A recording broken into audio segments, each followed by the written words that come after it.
Notice that on the in-breath now, without any effort, your mind is becoming clearer.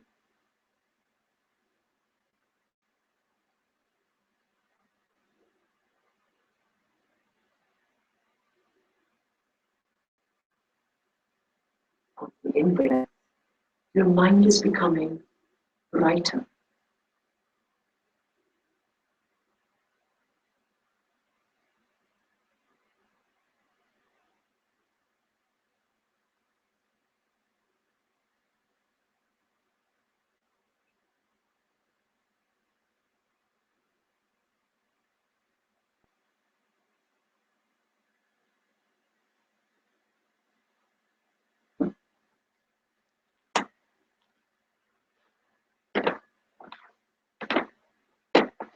As the mind becomes brighter and sharper, keep the body relaxed, don't let it tense.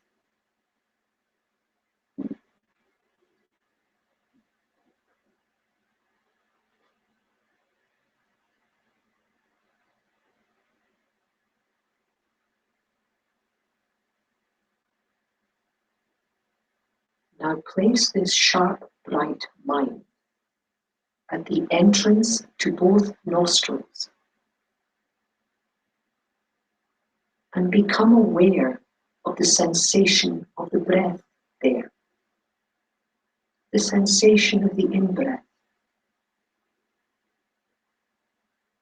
the out-breath, the sensation of the full in-breath, the sensation of the full out-breath.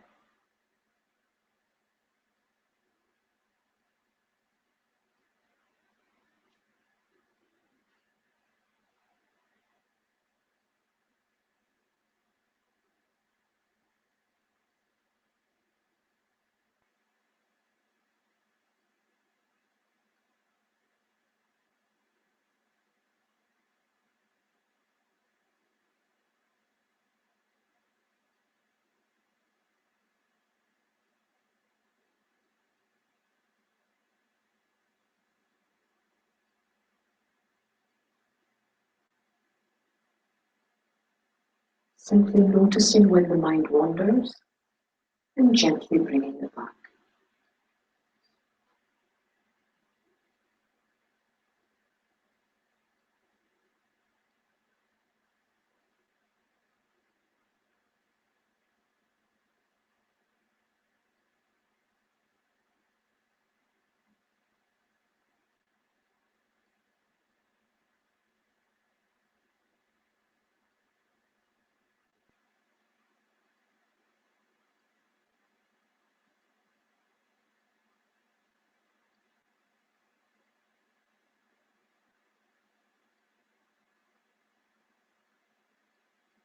This is the type of mind that we now set our motivation for the day. So bring your motivation clear to your mind. Keep it kind of sharp, this motivation, no rambling. When it's clear in your mind, shift your focus to your motivation and just be with it.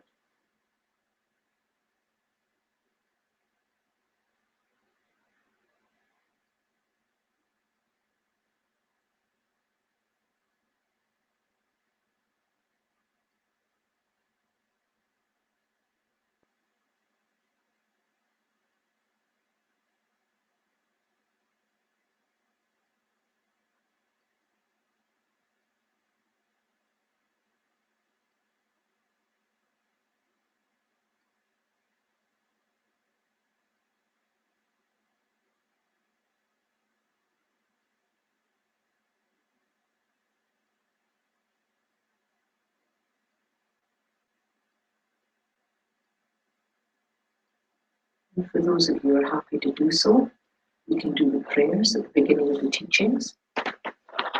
If you would prefer not to do the prayers, then just stay with the motivation. That's good enough.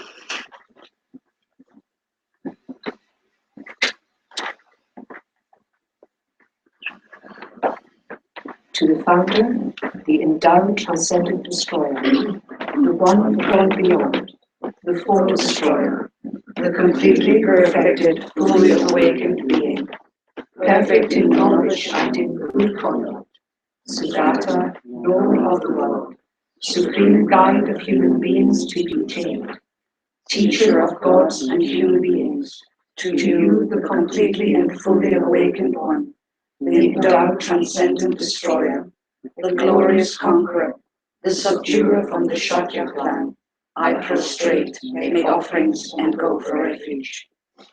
To the founder, the endowed transcendent destroyer, the one gone beyond, the full destroyer, the completely perfected, fully awakened being, perfect in knowledge and in good conduct, Sugata, knower of the world, supreme guide of human beings to be tamed, teacher of gods and human beings.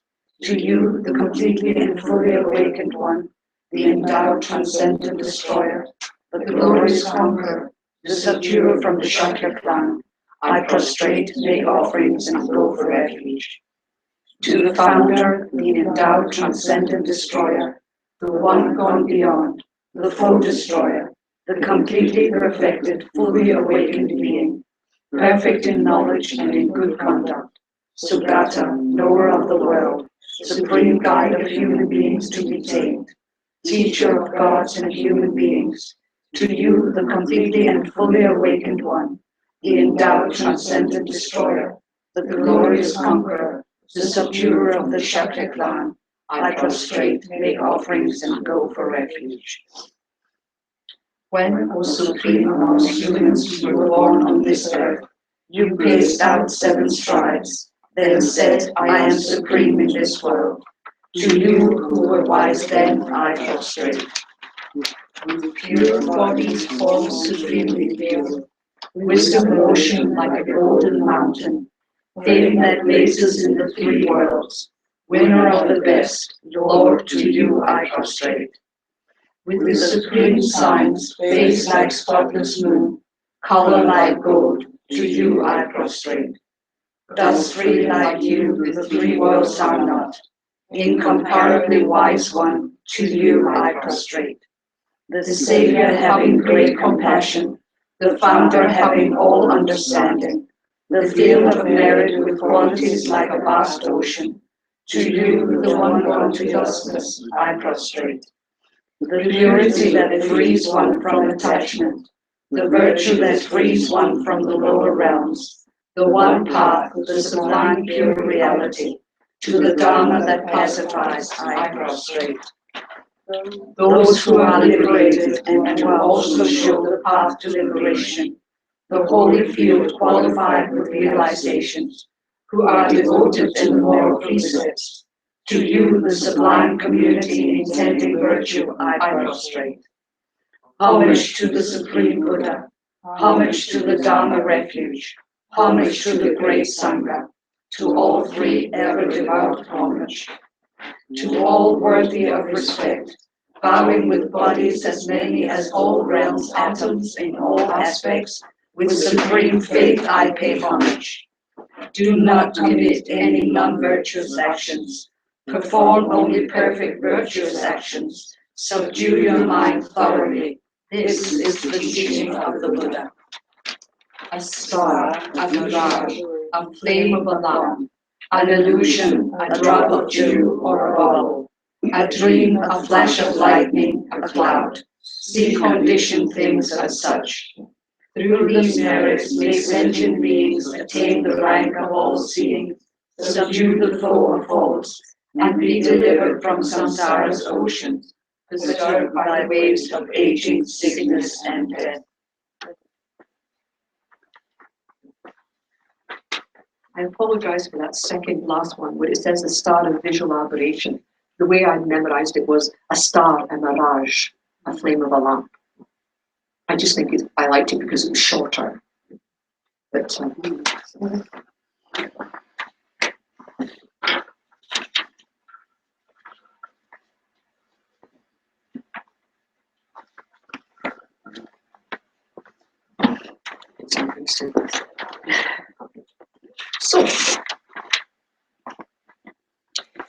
The time I'm spending with you here in Copenhagen is to do with presenting the path. That's what it's called, presenting the path.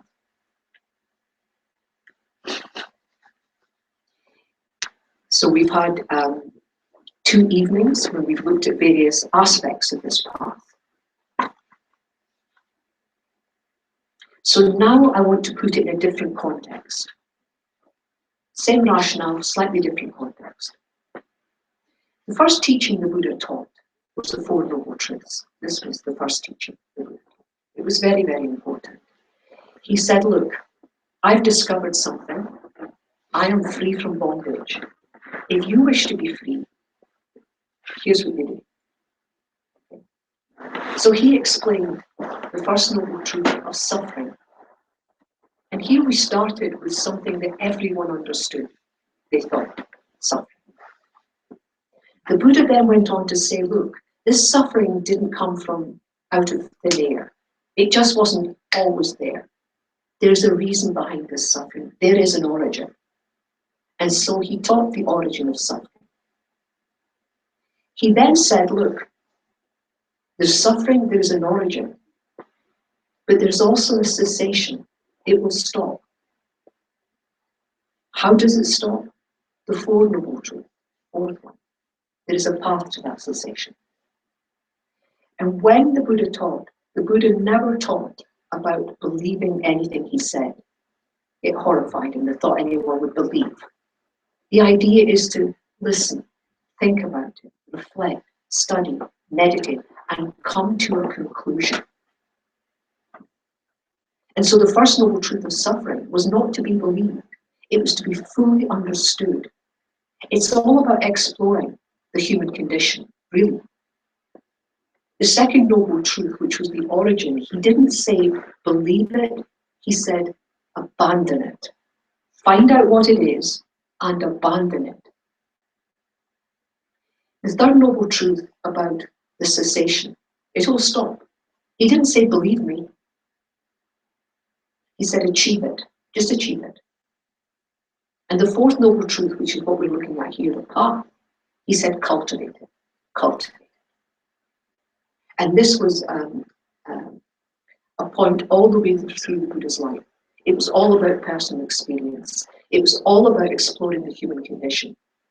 But there are many ways of exploring the human condition, many. Some will lead you to reasonable conclusions, and some lead you to very strange conclusions. And so when the Buddha decided that he would teach the path, there are many ways of actually studying this path.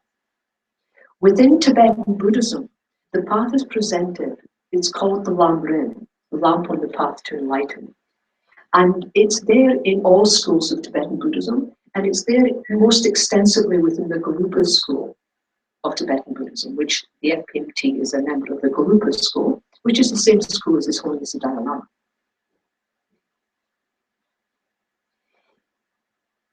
It's clear that all our actions of body and speech are important, of course, as much as they reflect the mind, as they inform the mind. Why am I saying this? Because it's important to understand that it is primarily a mental journey from bondage to freedom. Bondage. So we have to become clear in that we're bonded, what our bonds are, and we get rid of them. We have to be also clear about freedom. What does that actually mean? And is it possible? We have to come to that type of conclusion. If this is primarily a mental journey, then we have to be fairly clear about the mind. We spent, I think, a lot of Thursday looking at what the mind was and what it was not. From a Dharma point of view, the nature of the mind is clarity. That's its nature. Its function is to be aware. And all the clouded emotions and delusions only obscure that. It can never, our clouded emotions, however bad we think we are, whatever we think we've done, it can never, ever alter the nature of our mind. Never.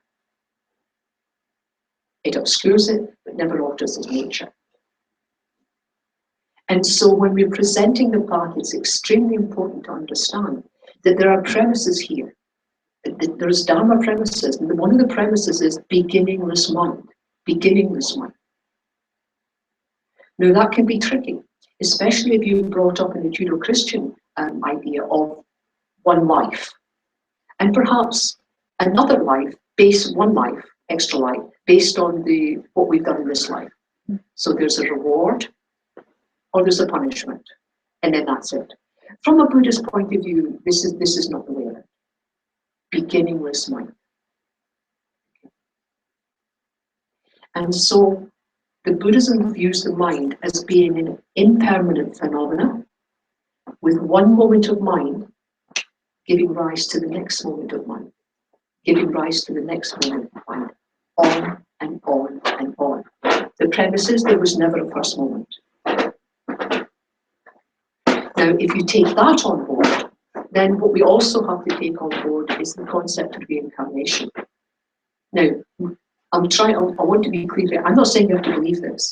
I'm saying that what we're talking about today is based on these premises. It's based on the fact of reincarnation.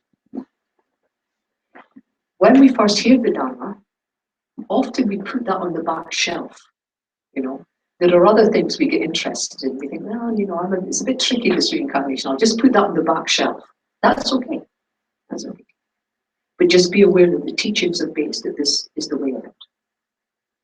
Okay? The other thing, when we're exploring our human condition, it takes a lot of energy and it takes a lot of courage and it takes some intelligence. It doesn't take a great deal of intelligence. It just takes ordinary intelligence. And we have to be able and willing to question that which we never question. Never. Everything we take for granted, how we live our lives, how we think, how we speak, how we act, we've got to be willing to, within this path, to challenge that. To do that takes a lot of energy, and it takes a special type of energy. And so on this path, the first thing that's taught, the first thing that's explored, is what's called perfect human rebirth. Have you heard of that, perfect human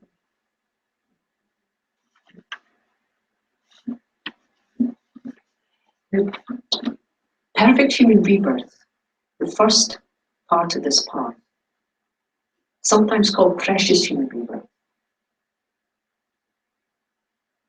What it's not saying is that some people are precious and some people are not precious. I'm not saying that.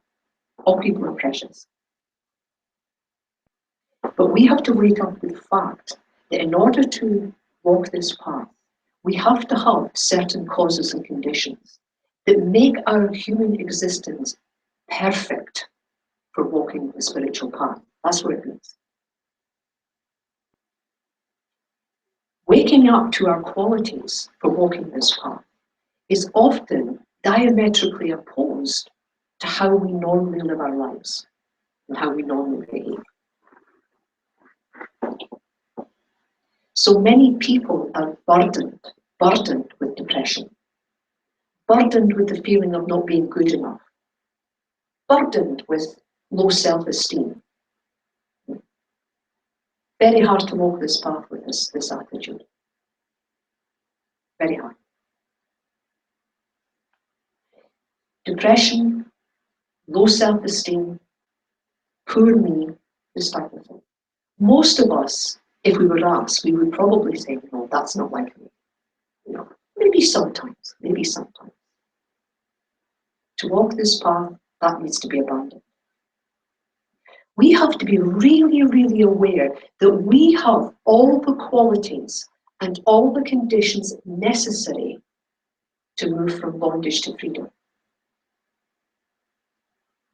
So we have to wake up to that.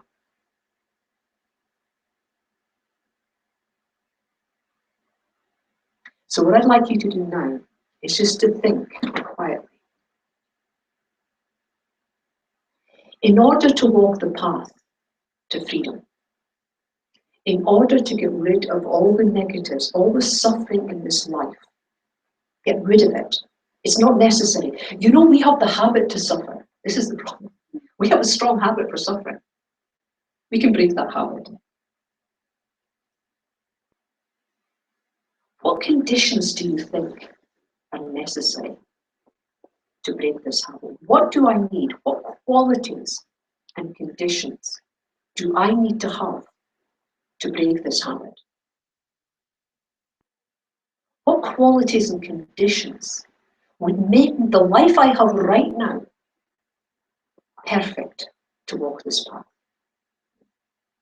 This is what perfect human rebirth is about. So just take a few minutes, think about it. If you've got pen and paper, I'm a great feeling of pen, jot it down. If not, just tag it with your mind.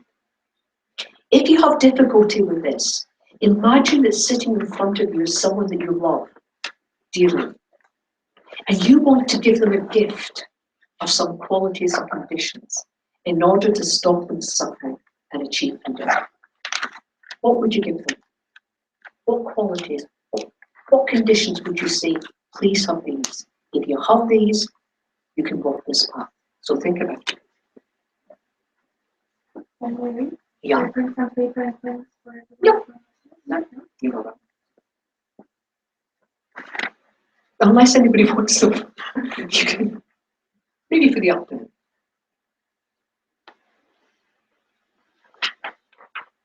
And when we think of these conditions and qualities, we're being realistic. We're in samsara. We're going to suffer. Okay, so you can't sort of, I wish you were a millionaire, or have perfect this or perfect that. You know, that would be great, but that's not going to happen. But what could you offer them? If you could, what conditions, what qualities would you offer them in order to walk this path?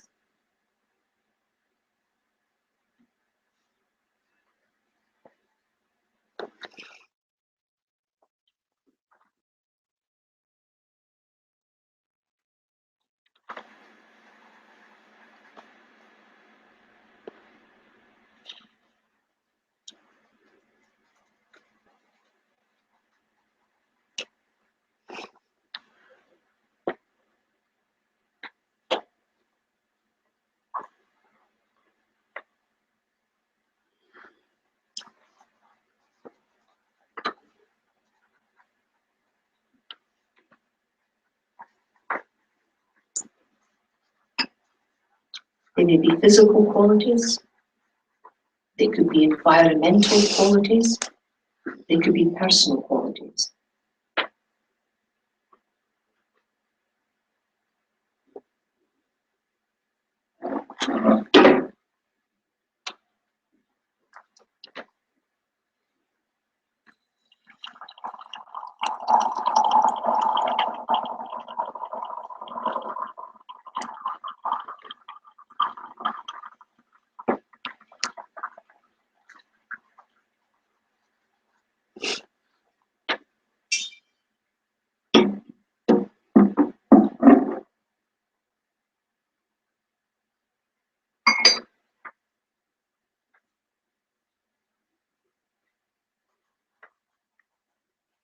And really believe that you could give this to someone. You could really offer this to someone you love. What would you offer them to walk this path?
Okay.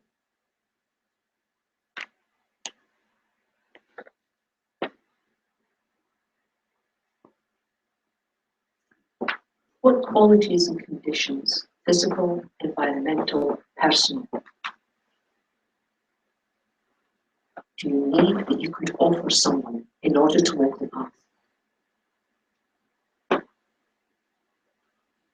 There are no prizes.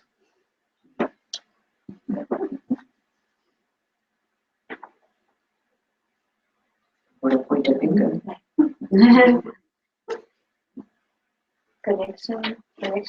Connection to all living things, or like to yourself and other things, other beings. Okay, you'll have to be clearer. I am not terribly, no, I'm not terribly right brain, okay? So I can't infer from that. Can you say that in a different way? Okay. I was just thinking, I was like sitting over from my sister who has deep depression. And I thought that if I could give her the gift of feeling connected to herself and to others around her, Okay. that could maybe help her to also be able to feel that deep love for herself. Okay. So I thought that It's was possible. that was a quality that I would wish for. Yes, I understand that. It's a quality, but also a result. You're right. You know, being connected and feeling connection with other things, very good. But you're assuming a result from that, and that's okay. Yeah. But you're assuming a result that it would be positive. Right. If you're connected to it. Yeah, I'm definitely assuming that. I know a lot of people who feel very connected, okay. and they're not that positive. Okay. I think I was thinking more of like the other day when we had that, when we were a part of the sky that fell down. Oh, yes. That kind of Yes. connection. Yes. I felt when that happened for me that I became like so much a part of that mind or sky, so that I was just like one. I think that's the kind of connection I meant. Okay, thank you. I just am not very good with the right brain stuff. But the connection, okay. But sometimes we do things because we infer a result, and then we get worried because that result doesn't happen. So we have an expectation. Tricky. What other quality and condition? The first thing that came to my mind was discipline. Was? Discipline. Discipline. Right. Okay, that seems reasonable. Could you expand on that a bit? Because it's a lot of things that you have to do during that journey. Say a lot of yes, and definitely also a lot of no. You need to choose. There's a lot of practices that you have to do. Yes. So maybe kind you of. won't see all the series in Netflix. Okay. Oh yes. Yes. So there's a type of discriminating wisdom applying here. Yes, that seems reasonable. That seems very reasonable. Often we're not very discriminating, and often we're not very wise. But we have the qualities of both within us. We just need to flag it up. Excellent. Thank you. Yes. Okay. Thank you. I was starting with the thinking that if I could help someone to understand that everything is mind, that we create our own, that our perception of things is actually our own creation, and it's based on causes and conditions. And then, because we were talking about depression, that what my son told me when I was enjoying my depressions was that I was being very selfish and self-indulgent doing that. And that was like a wake-up call for me. And then I realized that it took a lot of courage for me to realize that he was right about that. So courage would be a quality. I think that's good. I think that's true. Yeah. I think that's true. I think courage is interesting, courage, isn't it? Because sometimes people think courage is the same thing as bravery. I'm not convinced of that. I think it's more to do with going against the grain, going against how you would normally be, and being quite happy with a wee bit of confusion to start with. Yeah. I think that takes courage. I think that takes courage. Okay. And because, yeah, sorry, but it was necessary for me to become less attached to my idea of self and who I am. That's what I needed the courage for, to accept and to first to think about, but also to accept the fact that what I had been suffering from a lot my whole life was actually my own making, and not because of surroundings or anything else. So I said, individual responsibility without judgment. Yes. Be quite good, wouldn't it? Be a nice gift to give someone. Be a nice gift. Necessary for the path? Helpful? What else? I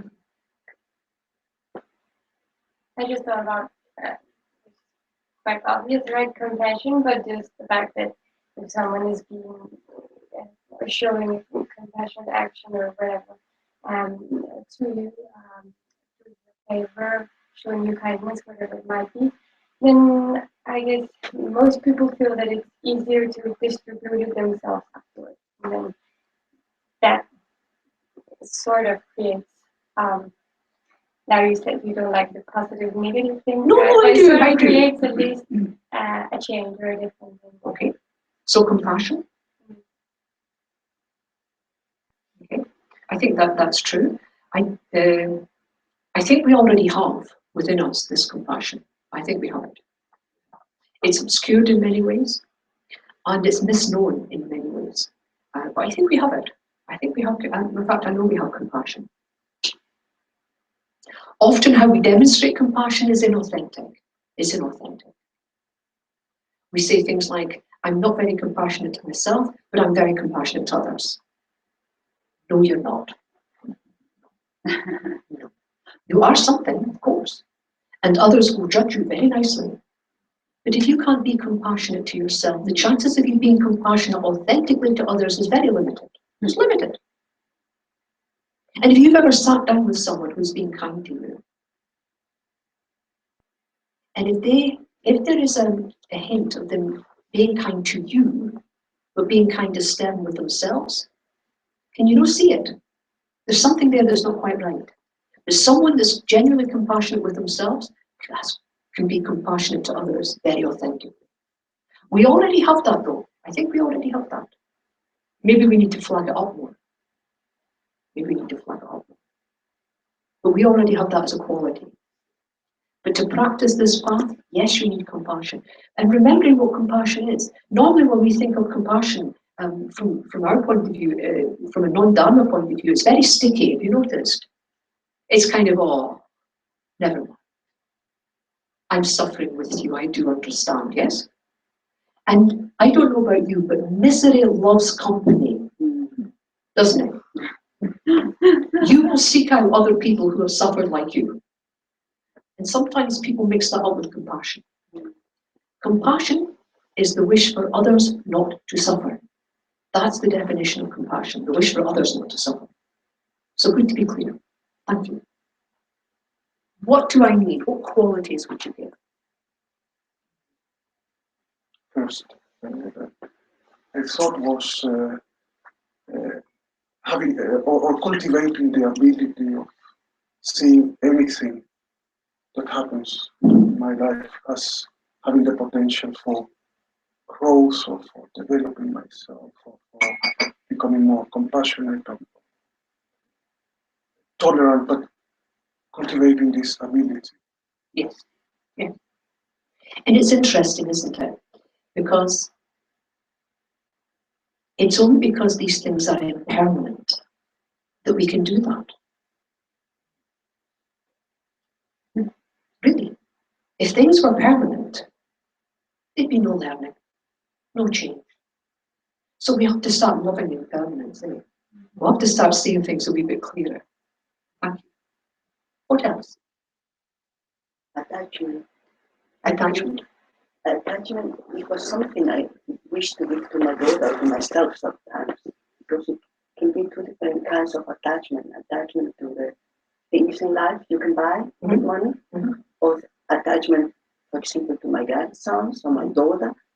This, more you have more time to think what really is wrong with you when you feel like that. Sometimes I feel like little bit more inside in this block, the attachment.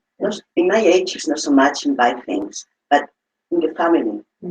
Because sometimes you can fall down and say, okay, it's because I need to help this and that. But I can feel, if you think really, okay, is it attachment or is love? Sure, it's love.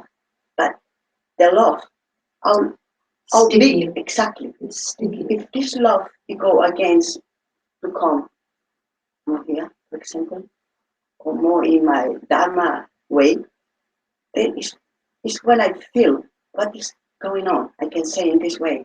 It's when I think it's difficult to work with this.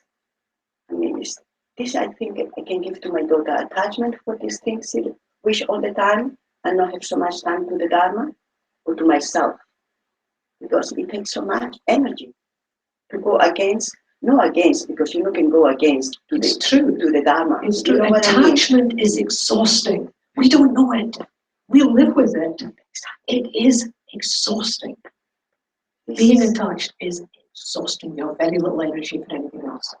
Every time when I talk to my Buddha, or, I think give me strong to see this all the time. Watch, Maria. I know you're happy to see the little ones, but this is but it's true. Yeah. Is the attachment or what? Okay, no, because he's sick. Okay, but what about, for example, now Friday, the birthday of my granddaughter, 1 year. I'd like to come here, but then already I say, I make a little road around me. And I say, Peggy, my daughter, I can come to the birthday. But remember, around 15 to 6 ago, I need to go to the center. Yeah, but this is what I need to learn. It's true. To learn to be more strong. To give my... This comes into discriminating wisdom, really. It becomes wisdom. Becomes wisdom. And being really clear about what love is. It's like being clear what compassion is. Take yourself out of the equation. If you take yourself out of the equation, it doesn't become sticky and difficult. If you see compassion as wanting others not to suffer, there is a clarity there. It's almost clean. It's clear. And love is about wanting others to be happy. Really. The center of the universe becomes others, not you. Everything we tend to do comes from self-cherishing attitude. So it's compassion is me being compassionate to them, oh dear, poor. But loving others is my love for them. It's sticky. But just step outside of your own universe for a wee bit. Take a side step. Put other people in the middle. And then it becomes very clean, very clear, and it's less exhausting, believe me. I want to be compassionate. What do I mean? I mean, I don't want you to suffer, and I will do what I can. Do you feel it? Can you feel how different that is? I want you to have love. What does that mean to me? That means I want you to be happy. It's clean. There's nothing there sticky. You're slightly to the side, they're in the middle. Then you have very little exhaustion. I wonder about this because then you have to, of course, put yourself aside. That's what you're saying. But Mentally, mentally taking a step. Yeah, step to but the I'm side. just thinking if you put other people in the center, then you could actually be doing things for other people all day long, right? But and then where would there be any time to be meditating or doing things exactly. Like that? Thank you for that. Thank you. That is so clear because that's how we think. Yeah. And that's how we're taught. And that's what we believe. If I don't look after myself, who will? If I spend all my time there, what happens to me? This is normal. This is almost like no one sat us down and told us this. We innately believe this to be true. The opposite is true. If you work with love and compassion the way I've described it, there's a biofeedback. You become happier. You become more content. Your compassion grows. Your love grows. I realize that because I'm a physiotherapist. Of course. I'm, helping people hopefully every day. But at the same time, then I become exhausted Oh, well, no, sometimes, and then I don't have the energy to meditate when I But get then, home. Or what I'm talking about is not a Judeo-Christian point of view of sacrifice. This is like sacrifice. This is like, putting myself to one side and working solely for others. Is the attitude is sacrificial, really. This is not this. His Holiness the Dalai Lama says, if you want to be happy, be wisely happy. If you want to be contented, be wisely content. If you want to be selfish, be wisely selfish. Practice bodhicitta. Practice benefiting others. It's a very selfish approach. And yet it feels the opposite. If we're thinking about it logically, what do you mean bodhicitta can be selfish? Yes, it's wisely selfish. Why? Because you will benefit. You benefit. The feedback is tremendous. The happiest people I know, the people with the most energy and who work the hardest, are people who practice bodhicitta. People who practice helping others in every which way possible. But of course, if you get exhausted, take a rest. It's not all about physically doing. It's not even all about verbally doing. This is a mental approach, which is then enacted physically sometimes, which is sometimes enacted verbally, but always initiated mentally, always. What gives people proper energy is bodhicitta. But not if you come at it as a sacrificial, putting yourself down in order to help. No. You do your best, but you let go of results. I tell you what's exhausting in helping others. It's not doing it. It's not the attitude, and it's not trying to help. It's holding on to your expectation of a result. That is exhausting. That is not up to you. Big news here. We have no control over other people at all. We barely have control of ourselves. But at least we've got a running chance of being in control of ourselves. We've got a running chance at it. This is what I mean. And this is why it's excellent what you've said, because this is right how we think. And this is what we challenge. This is what we challenge.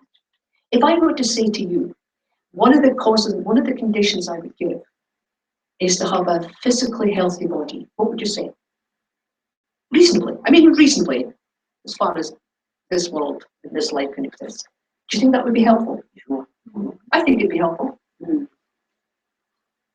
What if I said to you, and the other gift, if I could give it, would be having senses that are reasonable.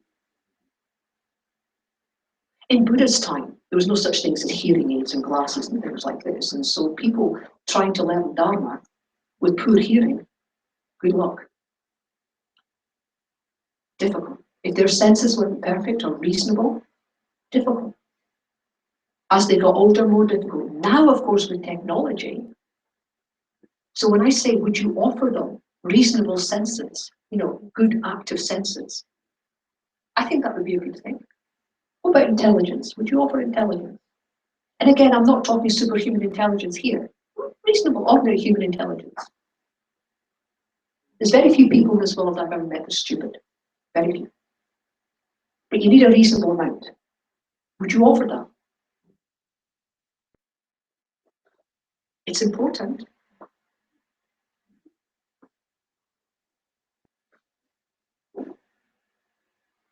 What other conditions?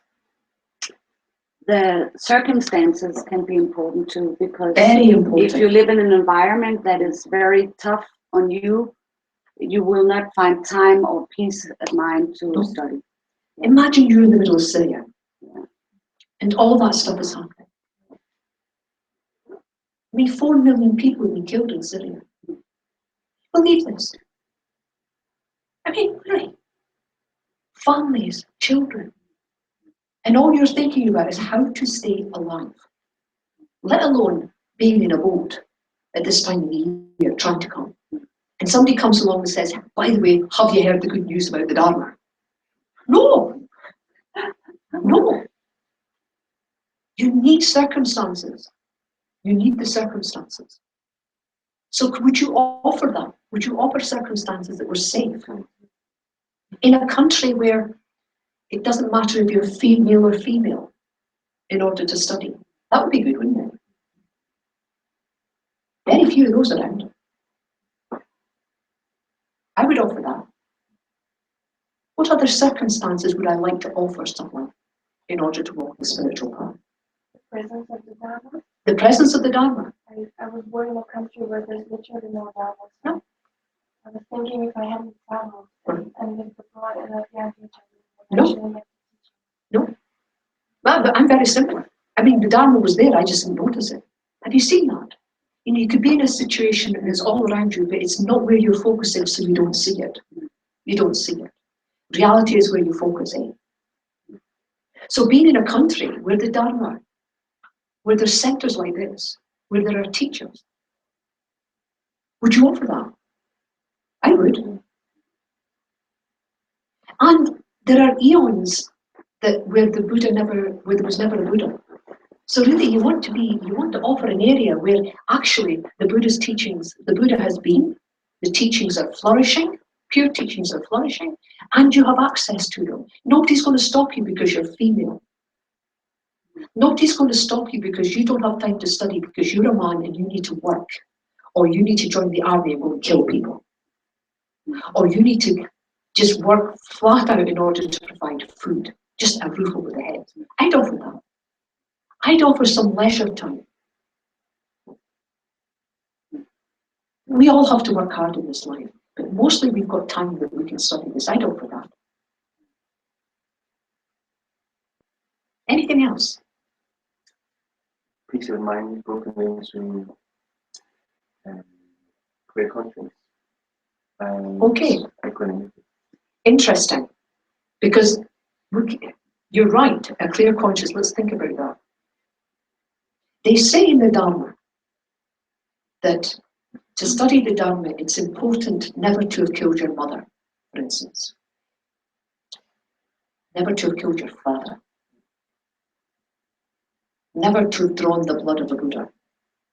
And never to have caused a split in the Sangha. They say these are the heinous crimes, heinous. And what they're saying really is there's not a God up there going, ooh, bad person. It's not like that. It's because it obscures the mind quite strongly. The ramifications of creating this type of heavy karma is very hard to break through and follow the path. So having some sort of clarity in that area would be very, very welcome. I'd offer that. What else would I offer? You need a teacher. I think so. Because I have to consider why am I still here? And one of the reasons I think I'm still here is because I either didn't listen to good teachers, I couldn't find them, or I misunderstood what was going on. So finding good spiritual teachers and having access to them, it's absolutely vital. If we could do it on our own, then why are we still here? Again, teachers, the relationship with your teacher is something that you kind of work out. But it's not slave and master. It's mentor. Mentor. And we have people like Lama Zopa Rinpoche, many lamas in Denmark. His Holiness the Dalai Lama. When I first started with the Dharma in the 70s, I think there was 2 books on the Dharma that I could find. One was complete nonsense. Somebody called Rampa, I think his name was, very strange man. And the other one was Way of the White Clouds. That was it.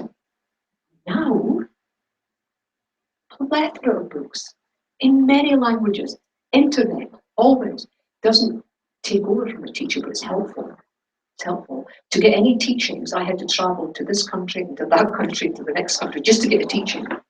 And now I can put on Skype and get a teaching. It's brilliant. But you need a good teacher. So you need to find one. And go for the best. Don't accept anything secondary. Have a good look at it. There's ways of working out who's a good teacher. Find out. And never ever follow anything blindly. These qualities are absolutely essential. Do you have them? Do you have the ability to have discriminating wisdom? Compassion. Is your body reasonable? I mean, reasonable. Do you have reasonable intelligence? In this lifetime, have you avoided killing your mother, your father? I know you might have felt like it, but still. Your mother, your father, drawing the blood of a Buddha, causing schisms in the Sangha. And by the way, when I say causing schisms in the Sangha, I'm not talking about just, sort of having an argument with someone. This is actually quite a serious thing. Not having an argument, not sort of, it's not about having an argument with the Sangha and getting annoyed with them. Causing a schism is something else. That's breaking the Sangha apart. I don't know what Sangha is. Well, there's different ideas of Sangha, different ways of using Sangha. The pure Sangha, Arya Sangha, are those beings that have achieved a deep understanding of emptiness and have strong compassion. Arya beings. But we also use Sangha to talk about monks and nuns. But this is just a designation. People say, oh, you're ordained Sangha. They'll say that. But you don't take refuge in monks and nuns. When you take refuge in the Sangha, you're taking refuge in Arya Sangha. Who don't take refuge in monks and nuns. It's good to respect them for what they stand for. It's good to respect the robes. But you don't leave your wisdom at the door. The real Sangha is the Arya Sangha. And then some people use Sangha as a community of like-minded practitioners who are studying the Dharma. So it comes in different ways. People use terms, but the real Sangha, Arya Sangha. Do I have reasonable qualities now? Do I have the causes and conditions? Am I living in a time where I've got access to the teachings? Are the teachings pure? Have I got enough leisure time to study them? Do I have supportive community around me? Or do I have access to a supportive community? Now, if the answer to those questions is yes, then you have everything you need to walk this path. Everything. So this idea of precious human rebirth, you know what it's about? It's about shifting your focus from what you don't have and the difficulties and the problems and focusing on what you do have. It's not negating the problems. Just shifting your focus. And then you have to say to yourself, wow. Because according to the Dharma, beginningless mind, beginningless rebirth, the chances of getting a perfect human rebirth is very rare. Very rare. The fact that we have one now is because we gave ourselves those qualities. Nobody else did. We gave ourselves all the qualities that we now have through previous actions and the ripening of those previous actions. It's no accident you're here. It's no accident that you're interested in studying. It's no accident that you have a reasonable body and reasonable intelligence. You've got a center you can go to. You've got books you can study. You've not killed various people. This is no accident. This isn't to happen. Woo! Came from nowhere. No, everything comes from somewhere. You created these causes and conditions. Now, the precious human rebirth, we need to wake up to that fact, and we need to shift our focus to that. If you shift your focus to those qualities that you have, then you develop joy. Then you develop enthusiasm. Wow. Really, we need to be amazed. And most people are not amazed. They're too cool to be amazed. We have to be not cool and be fully amazed at what we have. Really, it's all there. It's all there. Shift our focus. Again, I'm not ignoring the things that are wrong. But why focus on it? This is samsara. Believe me, if you're not suffering now, it's going to happen. Live long enough, everything will happen to you. This is true. This is just the way of it. But there's other things that are true. Shift your focus. Shift it. Any questions about that?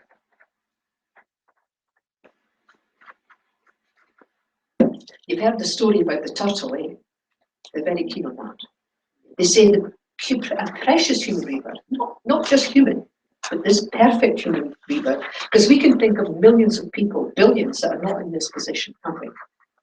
Billions of people, born human, but don't have the causes and conditions. And they say it's like this. They say it's like a blind turtle.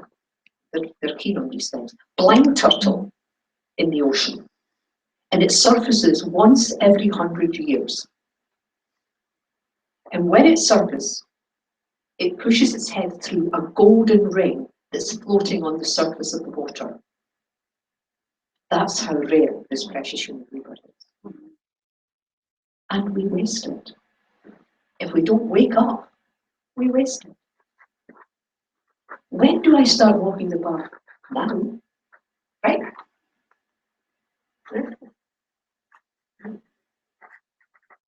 So what's the problem? I have all the conditions. I have all the causes. I'm going to wake up. I'm going to go for it now. Thank you. So what else is holding you back? Well, habit. The habit which was the same in the time of the Buddha, and it's the same now. The only difference is now we have flaws on it. How do we spend our time? Because we keep saying we're time poor, isn't it?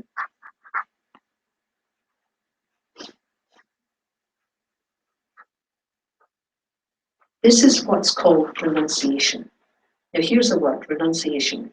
When we say the word renunciation, like the word impermanence and like the word emptiness, it seems to have a negative connotation. Renunciation. It can give you a generic image of people flagellating themselves and, starving themselves for various reasons. No. Renunciation is about giving up that which is keeping us suffering. It's renouncing the negativities, renouncing that which keeps us in samsara. Another definition, a definition of renunciation is called definite emergence. Definite emergence. Emerging from what? It's like being caught in quicksand. Have you ever seen a film of somebody in quicksand? When they're trying to get out, but the quicksand is trying to get out. Trying to emerge from our habits is like trying to get out of quicksand. What's sucking us down is what's called the 8 worldly dharmas. This is what we spend our time on. But maybe not. We'll examine it. So renunciation is the first step. Renouncing what? Just what keeps us suffering. What keeps us suffering? The time and the energy and the focus in relation to what's called the 8 worldly dharmas. We have no time. We are so busy. So busy. Doing what? Now we have to work it out. So let's just do the 2 breath method. So that's breathing in, getting yourself comfortable, breathing in deeply through both nostrils, allowing your belly to fill, and then breathing out through pursed lips, a long out breath. And on that long out breath, just let the tension go. What's the first? Like this. Like through a straw or? You can't say that, yeah. It's putting the lips together. Pressure. Yeah, but just letting the air just come through so that the out breath is long. And on that long out breath, you just let your whole body sink. You do that twice, and then you breathe more. So in your own time.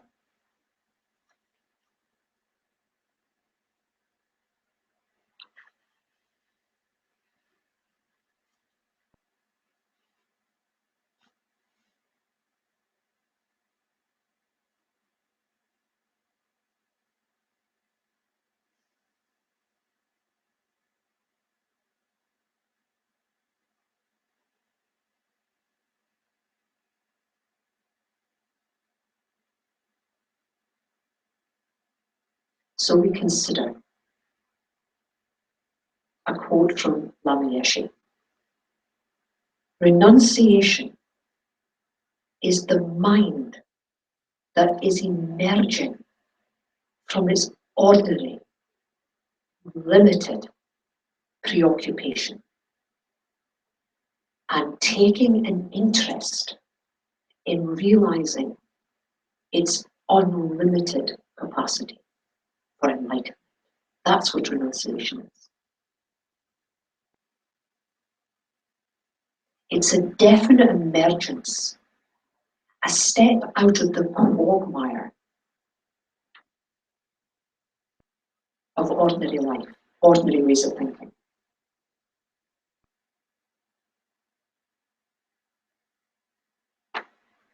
So how do we live our life? What is our ordinary way of thinking?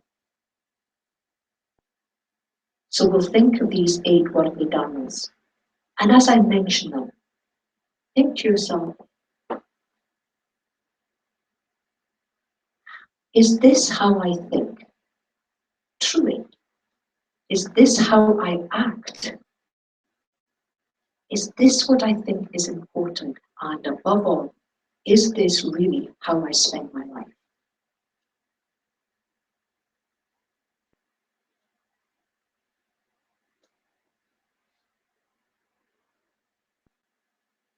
The first 2 are the time and the effort and the motivation we spend in gaining pleasure from the 5 senses and avoiding pain and discomfort of the 5 senses.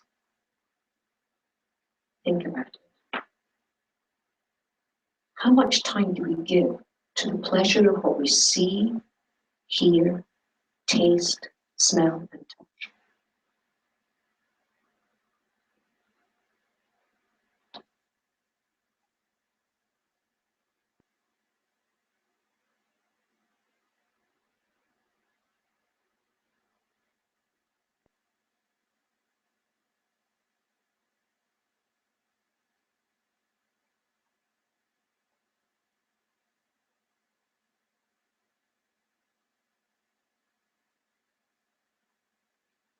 Perhaps 1 or 2 of those senses are more important to you than the others. If so, which ones?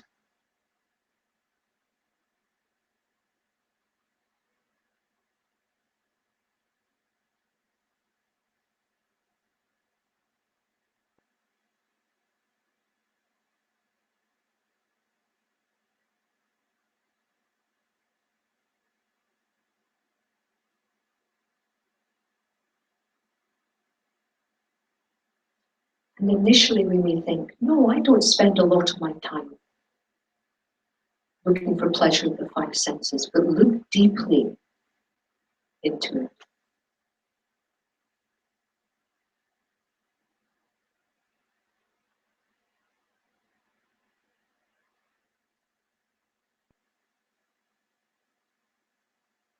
How much time do I avoid? Do I spend avoiding unpleasant features of the 5 senses? How far will I go? How much time will I spend avoiding unpleasantness of the 5 senses?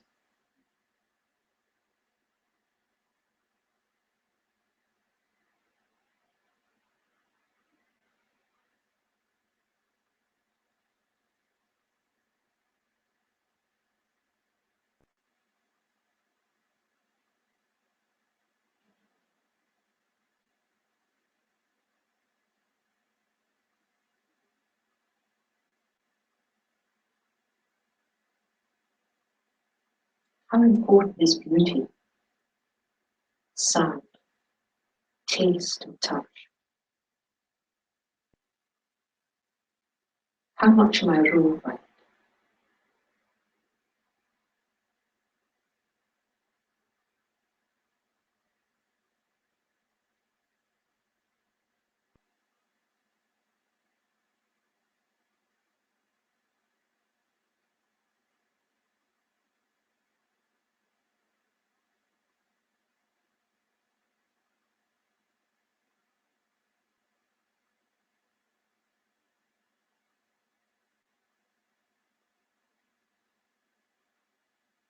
You see, the world agrees that we should be living through the five senses.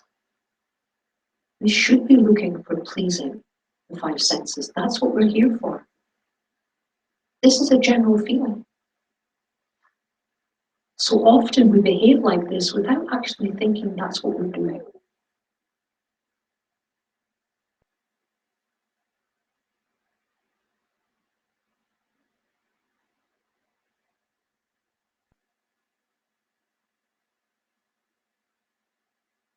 How much time do I spend?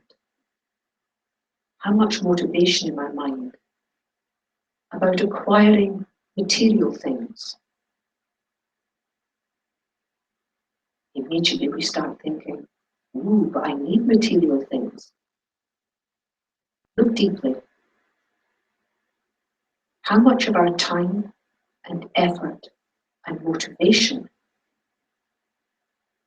in acquiring material possessions?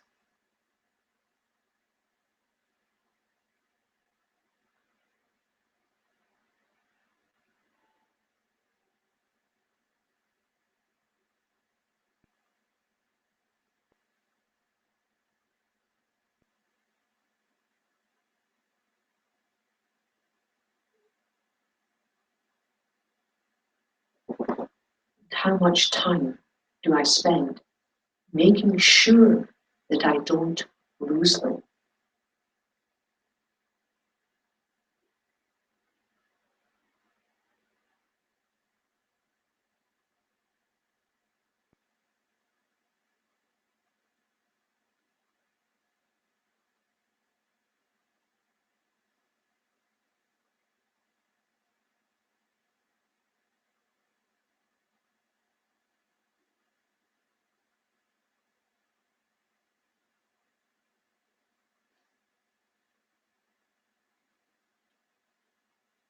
How much time, effort, motivation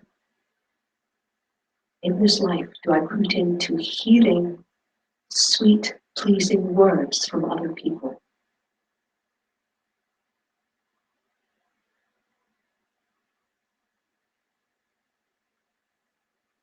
Do I configure my life so that I get such a response?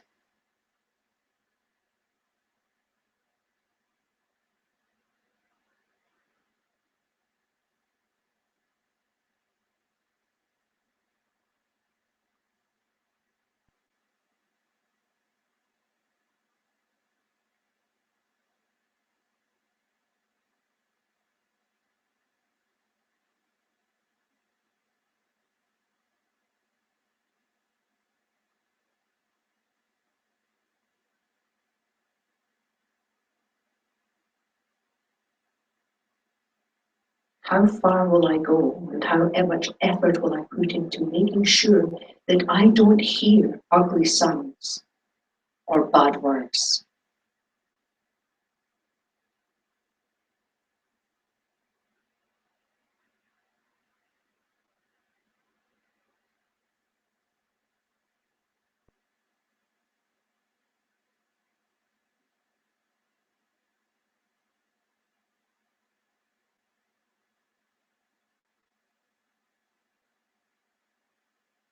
How much am I motivated by ensuring that others praise me,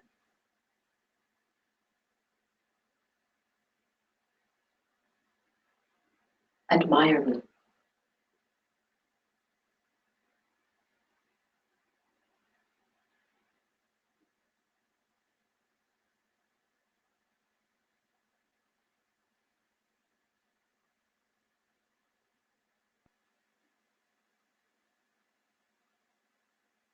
much effort will I put into making sure that the opposite does not happen?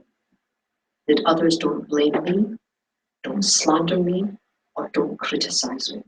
How much effort would I do to make sure that doesn't happen?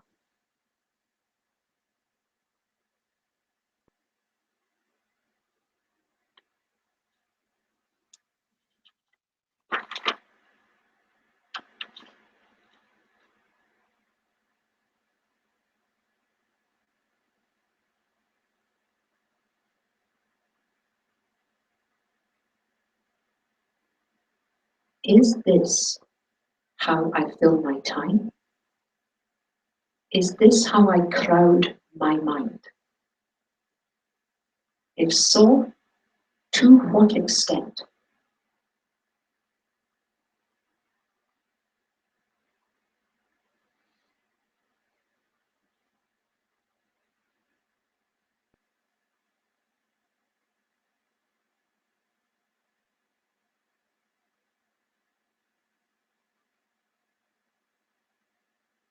Has it brought me happiness?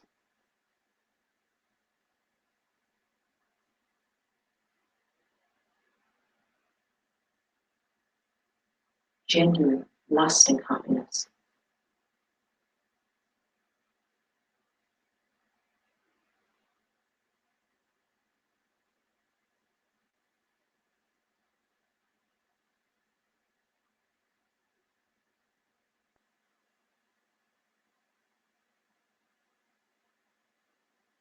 Are there times when I pounce greedily on an object of pleasure, squeezing every last drop of pleasure from it?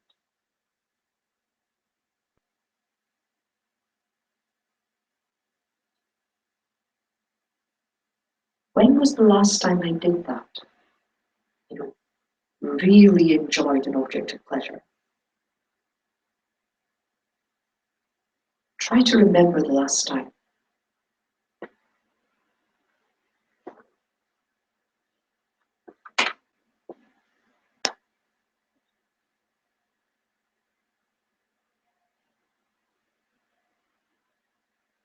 What was the result?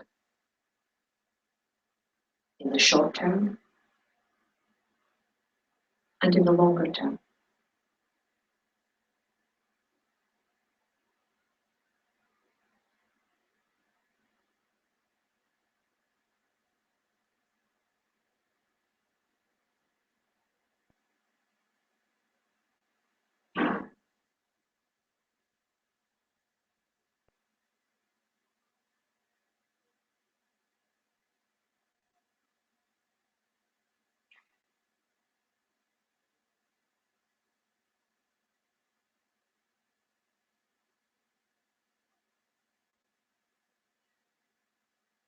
Is it worth it to me to continue behaving like this?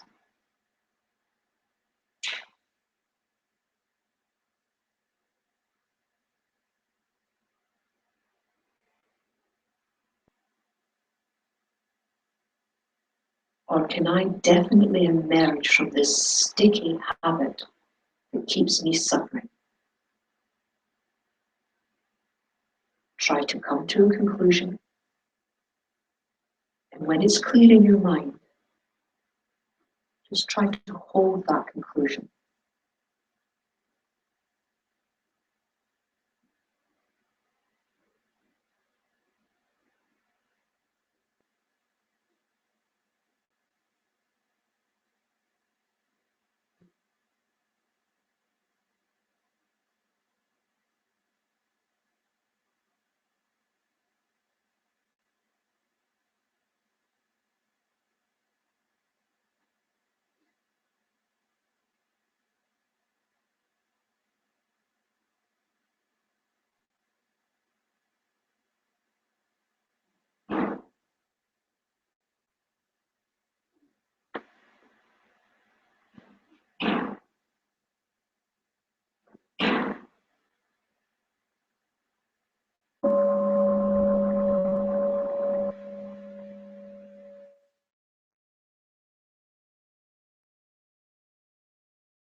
From the Buddha's point of view, this is how we live our life. And why not? We live in a desire realm. No one's saying to you, you shouldn't do this. In fact, everyone's saying the opposite. Quite right. Get more, do more, think more, grasp this, let go of that, try not to be blamed for this, get more prayed. Everyone's confirming this, isn't it? The Buddha is saying, look at the opposite. Really look at this. Because that's how we're living our lives. So in your group work now, what I want you to look at is two things. If you can, without being too graphic or confessional, maybe if you could share which of these 8 worldly dharmas, remember the 8, going for pleasure of the 5 senses, avoiding displeasure, acquiring material things, trying not to lose them, hearing sweet pleasing words, not wanting to hear ugly sounds, going for praise and admiration, always a tricky one, trying to avoid blame, slander, criticism. So in your group, if you can't, without being graphic, if you could identify which one perhaps for you is worse, it's more difficult, more tricky. More importantly though, try to think in your group of one thing that you love. If you love doing it, could be a person, it could be an activity, okay? It could be an object that you love that will never ever let you down, will never cause you pain, and will always bring you happiness. Try and find that, okay? You've got 15 minutes in groups of no more than 4 if that's possible. Are we clear about this? Excellent.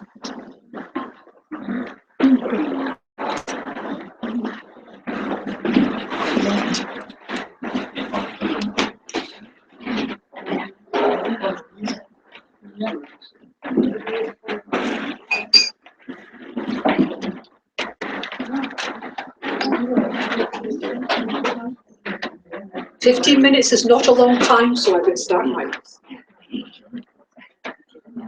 You can tell I used to be the artist.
What if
Men det sagde jeg også, men det er sådan en anden. Nå, okay. Undskyld. Nej, det gør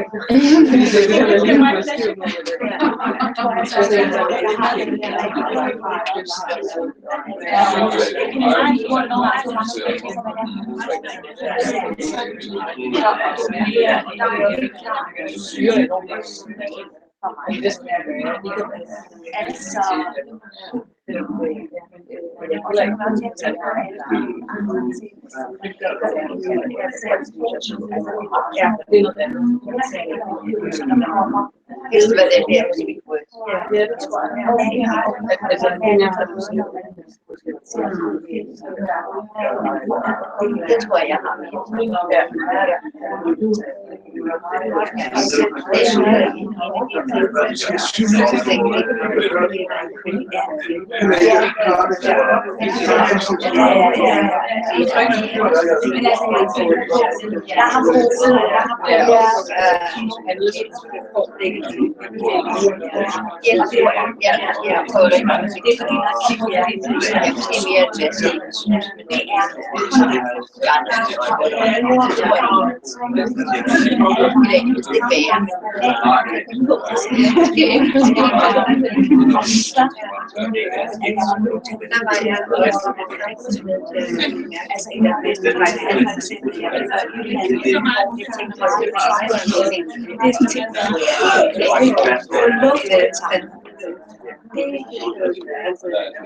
det har jeg også så meget.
Det har jeg glemt, jeg skal se, hvordan jeg kan komme.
So with the 8 worldly dharmas, it's not just about how we spend our time, although it is about that a bit. It's about how we spend our time, yeah.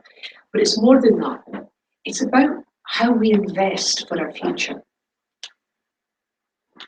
It's about saying, I will continue to do these things because it makes me happy. Or it's about saying, you know, it doesn't really bring me that much happiness, thanks. Can I do better? Can I do better? So it's about how you want to invest your time. And we don't change if we're happy, really. Why would you? We don't change if we're not a wee bit discontented with what's going on. But sometimes we don't change because we don't see there's an alternative. Everyone around us, this kind of group ignorance, is confirming that what we're doing and how we're living our life is normal. It's right. And so we keep making the same mistakes. And we tell ourselves stories time and time again. If a child kept putting their hand in the flame after telling them many times it's going to burn them, I mean, give up. Yeah. But a child will put their hand in, whoa, not going near that again. We don't do that. We tell ourselves stories. We say things like, the reason that relationship failed, he didn't really understand me. Next time, I'm going to get someone who does this, this, and this, this, and this. Yes? And when that doesn't work out, now I see the problem. The problem is, I need someone that's not so needy. She was too needy, really. Came with a lot of baggage. Next time, I'll do this, this, this, and this. So next time happens. And if you're lucky, it works out for a time being. And then you go, well, the problem is they weren't really financially dependent on me. Well, I really, next time, instead of an iPhone 4, I'm going to go for a 5 or a 6 or a 6S. And I do believe there's a new iPad Pro coming out soon. And that would be far better for me. If we keep thinking, and that's what we do. We keep making the assumption this is going to bring me happiness, then it doesn't. More than that, it actually starts to cause us pain. And instead of looking for another way of doing something, we just keep running after it again. It's what we do. And this is what makes the Dharma radical. It says, what are you doing? Stop. Ask yourself the question, is this how I spend my time? And does it bring me happiness? If you're happy with that's how much time you're spending and it's bringing you genuine happiness, why would you change? That would be foolish. But if it isn't working, if you are spending a disproportionate amount of time on these things and it doesn't bring you any happiness, that's why we have the habit of suffering. Because we don't break the habit. So how did it go in your discussion? Anybody wanting to say what they invest more time in than others? I think our group were very in agreement that the roots of it was self-worth. We do what reaches ourselves, a sense of self-worth. Boosts our sense of self-worth, it doesn't need boosting. It really doesn't. It doesn't need it. How do we know it doesn't need it? Because we understand precious human rebirth. A low sense of self-worth, where does it come from? Not understanding the qualities that we already have. This is why we started this path, looking at the eight. Some people don't spend a lot of time looking at precious human rebirth. I think it's crucial. I really think it's crucial. We need to flag up those qualities that we already have and shift our focus to that. This idea of low self-esteem, needing to boost self-worth. This is old thinking. Really? Old thinking. It's what keeps us settling in samsara. We don't need it, but we think we do. Truth. Anything else? See, what you're saying is not wrong. I'm only clarifying. Yeah, that was the root of our. Richard? We all came with our own stories. So the sense of we're not good enough. Something there's Yes. there's Got to get rid of this habit. You do. You are. You have all the qualities that's needed. And it's not, you're not lying to yourself. You have it already. But the focus, you're focusing on something else. It's like you've got one thing going wrong in your life and 100 things going right. What do you focus on? The one thing that's going wrong. Why? Because the 101 things should be right. What is all this? That's what we focus on. We need to shift it. So you do something at work and you say to someone, how did that go? Oh, it was fine. No, but really, you know what you want. You want to hear the really good thing. They'll say, oh, it was really, really great. Perhaps this aspect could have been different. What do you mean? That's what they've just told you 20 things that you did well. And then they say something like, yeah, well, maybe next time, if you want to focus a bit more on that or bring this out more, you're totally affronted. What do you mean? And when you talk to your friends afterwards and your friends say, how did that go? Do you tell them the 20 things that went well? No.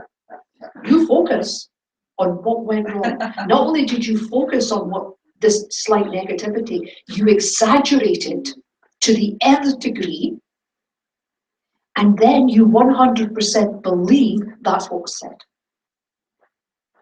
That's how we behave. Shift the focus. What is wrong with saying, I got 99 things right, and I just want to go the other bit? But that's not how we behave. Anything else? What else came out?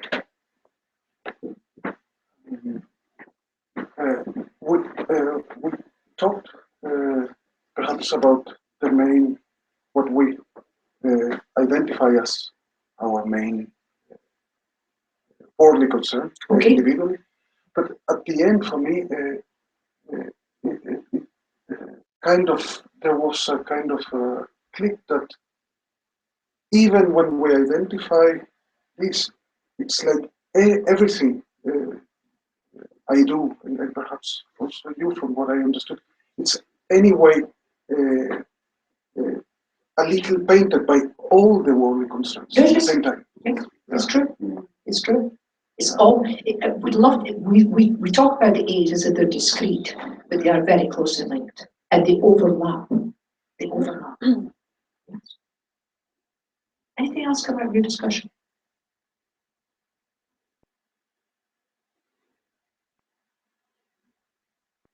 We thought about in many ways you have to not do what normally people expect outside. So we also talk about it's so important that the support we get from each other, looking at things from our perspective. That's where a supportive community is absolutely important, because we don't think you're mad. No, really, we don't. We think you're reasonable. Well, if you speak to people who don't understand the Dharma, I think about my own family. They just said to me, Mary, you used to be so sane and so sensible. Look at you now.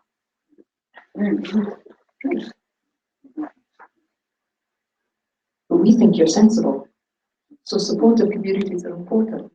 Like-minded people are important. I'm not saying to the exclusion of everybody else, of course not. But we all need backup. We all need backup. We need someone to say to us occasionally, no, you're not crazy. This makes sense what you're doing. If you leave it to the world in general, they'll have you convinced back to your old ways very quickly. Very quickly. What else came out?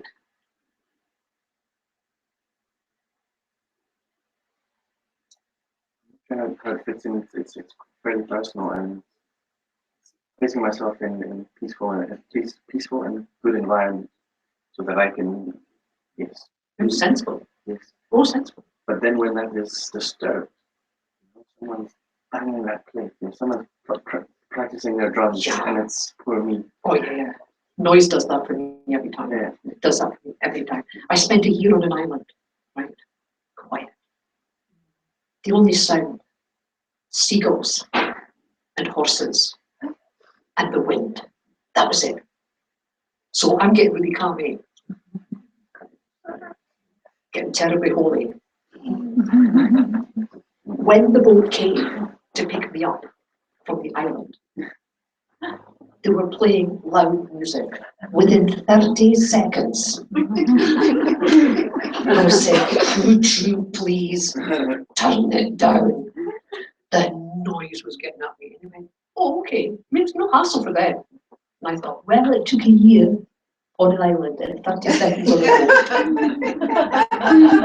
boat. So we all have our buttons. We all have our buttons. Is that true?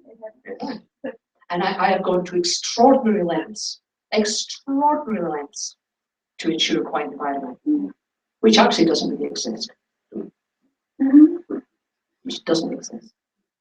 When I finally woke up to it, I bought a very good pair of noise-cancelling earmuffs. And now I'm very happy. Yeah. We all have our buttons. Do we beat ourselves up about this? No, we just recognise it and do something about it. It's reasonable, isn't it? I had a friend who could not speak in the morning till about 11 o'clock. And if anybody spoke to her before 11 o'clock, I mean, all hell broke loose. Really. This was a peculiarity of ours. We all have them, and we all think they're normal. My friend used to say, what's wrong with you? Well, why do you insist on speaking to me in the morning? We were on holiday. And I would say, why do you insist on listening to the Archers for an hour on a Sunday? Why? Very English thing, the Archers. We all have it. What else came out of the discussion? Can you see, was it clear that that's how you spent your time, or did you come up to the conclusion that I'm not really that bad? It's how we live our life. It was the same in Buddhist time. Anything else?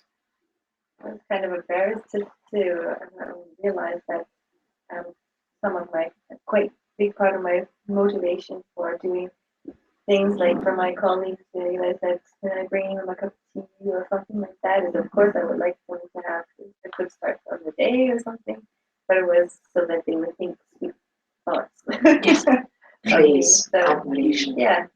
Of all the 8 worldly dharmas, they say this is the last one to disappear. It's insidious. And they say that even the hermit and the yogi living in a cave above the snow lines occasionally thinks the people down in that village know I'm here. They know there's a holy man here. It's the bastard. It's difficult. Praise and adoration. And we will go to any lengths. Any lengths. Praise and adoration. We just love it. It confirms us in our idea of who we think we are. We're very clear about who we think we are, by the way. It's wrong, but we think we know. And when people, this is how we make our friends. How we make our friends. Our friends are people who agree with who we think we are. Our enemies are people who don't agree with who we think we are. Was there anything or anyone or any situation that you found that you take pleasure in, and it's worth spending time, that will not turn around and cause you pain? Did you find one? Must have done. Come on, did you look hard enough? What about a person? Oh, come on. Your significant other? I like that. Significant other. What about your child? You know your child. Yeah, when they were that big. So was there anything that you invest love, time, energy that will not at some stage cause you pain? Practicing the Dharma. Ah. You got me. You got me. Practicing the Dharma. Music making. Music making. You can't see the flip side. No, I understand that. So, how's your hands? What instrument do you play? Violin. How old are you? 39. So let's just say that you develop arthritis in your fingers. Let's just say. And you can't play the violin. And every time you see that violin, how do you think? You hear other people playing it. In the beginning, you'll think, oh, it's okay. I'll just listen. You think that will cause you pain? Imagine that violin that you've spent a lot of time and effort and money. Let's say you put it, it breaks. You didn't have enough money to buy insurance. Would it cause you pain? Mm-hmm. Let's say none of that happens. None of it. And you're on your deathbed. And you'll never be able to play that violin again. You think that will cause you pain? We tried.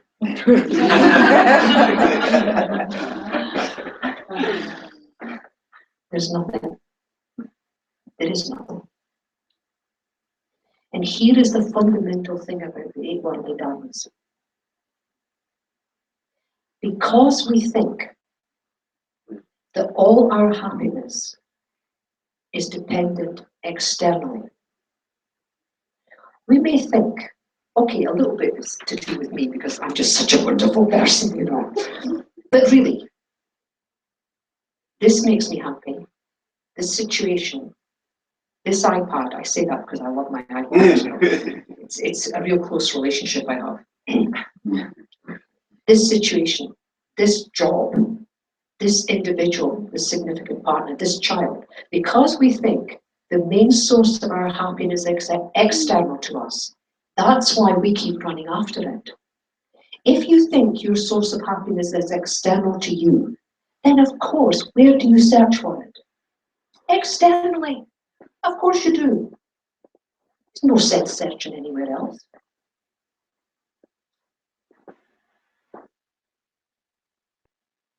But the source of your happiness is not external. The source of your happiness is internal.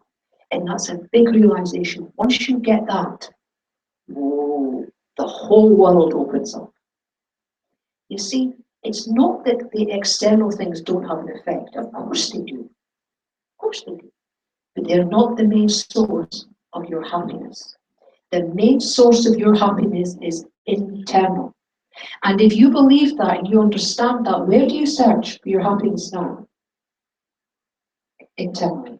It would make no sense searching for happiness that starts here, out there. You're not going to find it, are you? So here's the first step. However much you run after these 8 worldly dharmas, they'll cause you pain. You will be exhausted running after these 8 worldly dharmas. More, you won't even notice you're exhausted.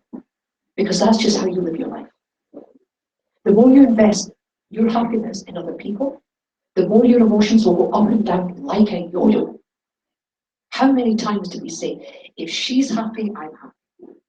If they're happy, I'm happy. This is insanity. You're putting your happiness in someone else's hands.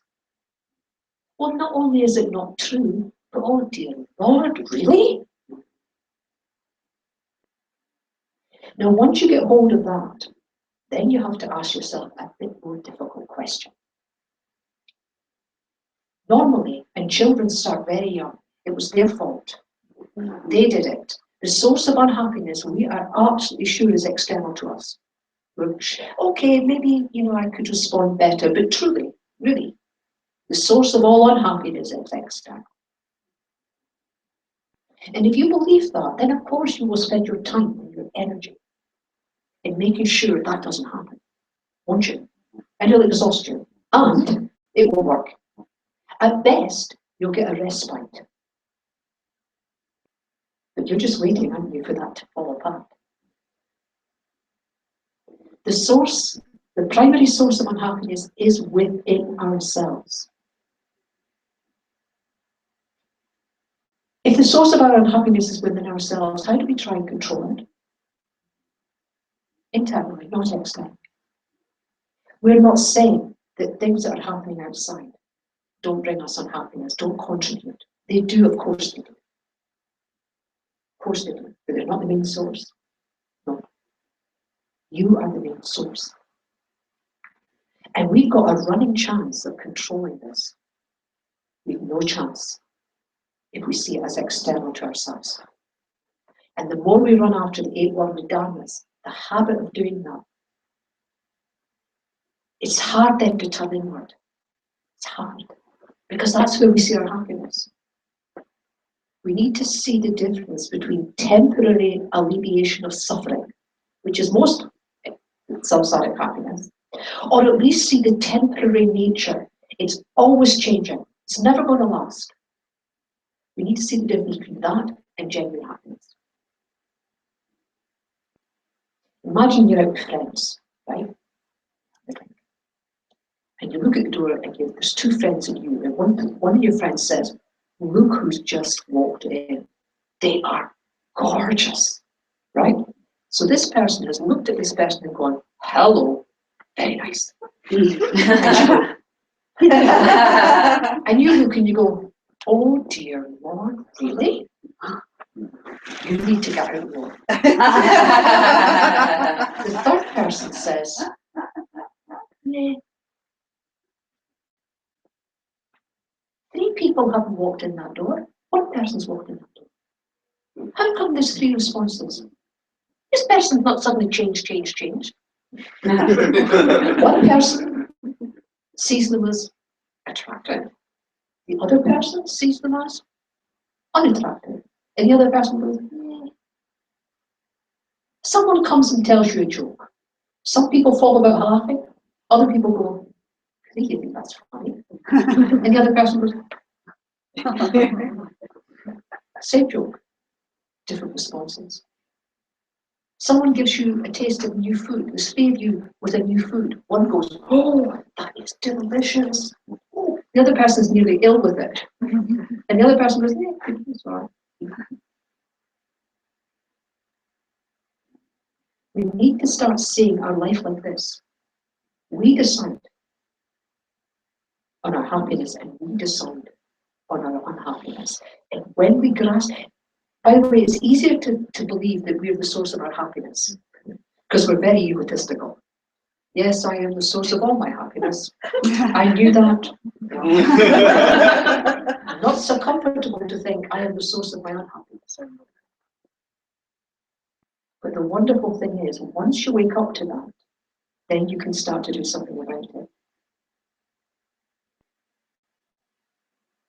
We need to become awake to this fact. Yes. Any questions about that? It's reasonable, isn't it? So when you say that we can begin to do something about it, Yes. do you mean that we can work internally and externally, Yes. but with a new insight new into how paradigm. the It's a new ex. So it's not like we should just No. work on being absolutely unattached to whatever is like. Oh, I'm unattached is the wrong word, but there is still a world out there, Of course there is. and you go into relationships with Yes. people, but you do it in another way that is not creating so much Realistic. pain.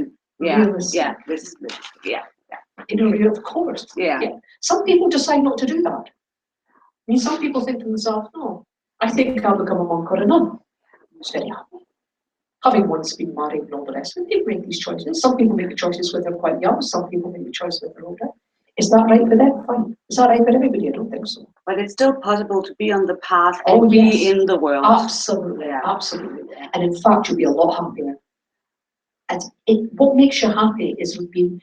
Lam-Rim always used to say, and I never have got it, he used to say, you're not being realistic here. And that's true. The expectation is huge. And then we get angry and annoyed and upset because people and situations are not doing what you want them to do for your happiness. Well, good luck if you think you can control that. You can't. But we have a chance to control ourselves. And you've seen people respond to quite difficult situations in a calm, measured, and reasonable way.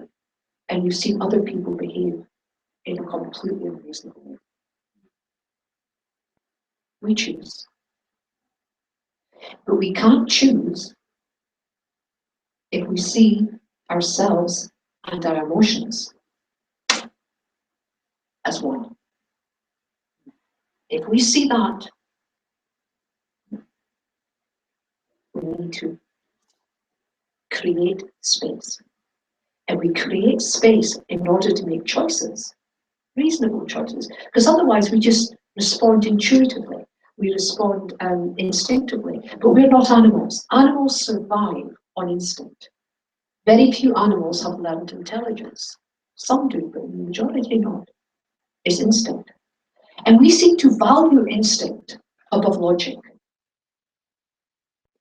I think there may be a place for instinct. But certainly I wouldn't trust myself to instinct alone. No. But we have a precious human rebirth.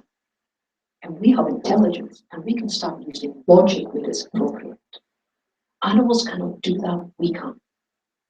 Look what makes us happy, genuinely happy, and work towards that. Look where the source of your happiness and look where the source of your unhappiness and wake up to it. Stop following. Stop keep putting your hand in the fire time and time again. Is the fire a good thing? Yes. It will keep you warm. It will cook your food. So you're not disengaging from the fire. You're just behaving differently with it. More reasonable. Time for lunch. So let's do the prayers.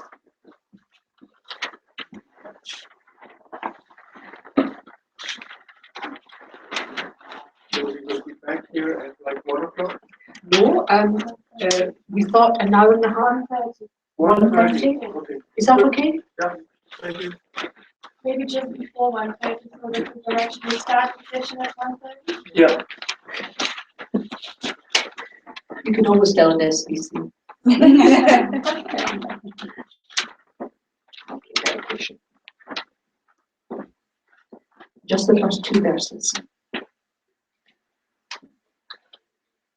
Due to the merits of these virtuous actions, may I quickly attain the state of a Guru Buddha and lead all living beings without exception into that enlightened state.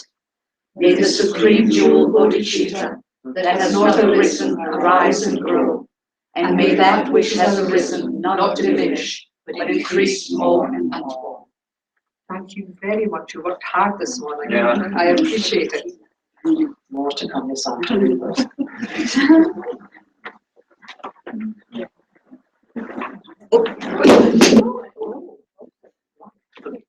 Sorry. We're not. That was legally attached as well.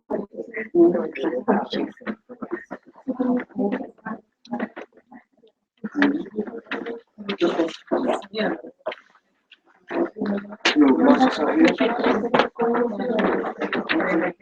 Your That's the most important one.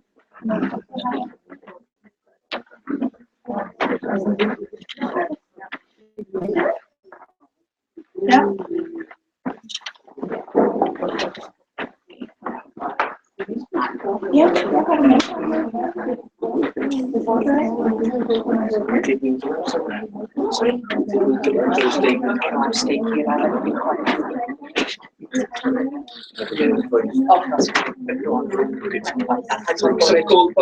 I've had some porridge or I'm going to have some soup. No, they don't get here.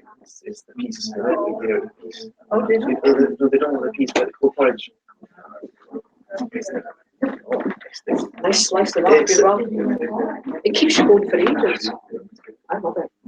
I think it's got quite a low GI. It is exactly. That's exactly. I don't know whether it's wrong, but I just disappear.